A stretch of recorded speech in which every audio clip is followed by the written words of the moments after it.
জীবনে প্রথম ১ কোটি টাকা জমানো মনে হয় যেন নরক পার করা। কিন্তু কেন এটা এত কঠিন? চার্লি ম্যাঙ্গার, ওয়ারেন বাফেটের বিজনেস পার্টনার এবং পৃথিবীর অন্যতম সেরা একজন বিনিয়োগকারী, তিনি একবার একটি কথা বলেছিলেন যা সাধারণ মানুষের ঘুম হারাম করে দেওয়ার জন্য যথেষ্ট। তিনি বলেছিলেন, জীবনের প্রথম ১ কোটি টাকা জমানোটাই হলো আসল কষ্ট, কিন্তু তোমাকে এটা করতেই হবে। তোমার যা খুশি তাই করো, কুপন জমাও, পায়ে হেঁটে অফিস যাও, ছেঁড়া কাপড় পরো, কিন্তু যে কোনো মূল্যে ওই প্রথম ১ কোটি টাকাটা জমাও। একবার ওই ১ কোটি টাকা পকেটে চলে আসলে তারপর টাকা আর তোমাকে জমানো লাগবে না, টাকা তখন বাতাসেই বাড়বে। আমার কথাগুলো কি আপনার কাছে অবাস্তব মনে হচ্ছে?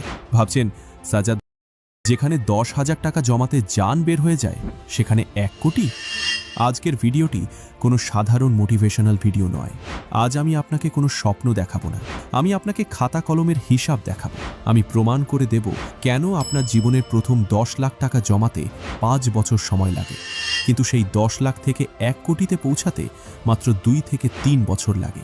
আপনি যদি এই ভিডিওর একটা সেকেন্ডও স্কিপ করেন তাহলে হয়তো আপনি কখনোই বুঝবেন না যে কেন আপনি এত পরিশ্রম করার পরেও ধনী হতে পারছেন না। এই আপনার আগামী ২০ বছরের ফাইন্যান্সিয়াল লাইফ বদলে দিতে পারে।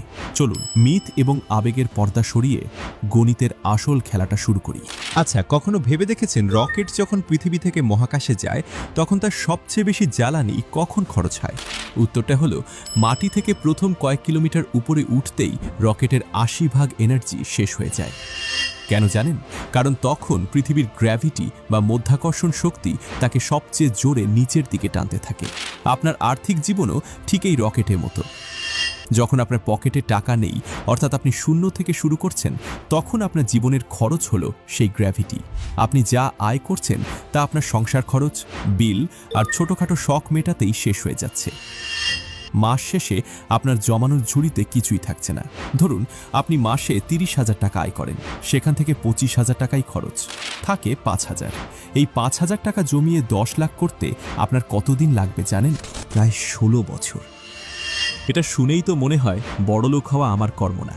এটাই হলো সেই স্টেজ যেখানে ৯৯% মানুষ হাল ছেড়ে দেয়। তারা ভাবে বড়লোক হতে হলে মনে হয় লটারি জিততে হবে অথবা কোনো অসৎ উপায় অবলম্বন করতে হবে। কিন্তু তারা যেটা বোঝে না তা হলো তারা এখন রকেটের উৎক্ষেপণ পর্যায়ে আছে। এই সময়টায় সবচেয়ে বেশি কষ্ট হবে, সবচেয়ে বেশি ঘাম ঝরবে, কিন্তু ফলাফল দেখা যাবে সবচেয়ে কম। চার্লি ম্যাঙ্গার এই সময়টাকেই বলেছেন দ্য বিচ, কারণ এই সময়টা আপনার ধৈর্য পরীক্ষা নেবে। আপনার বন্ধুরা দামি বাইক কিনবে, আইফোন কিনবে, ট্যুর দেবে, আর আপনাকে তখন দাঁতে দাঁত চেপে টাকা জমাতে হবে। কেন? কারণ আপনি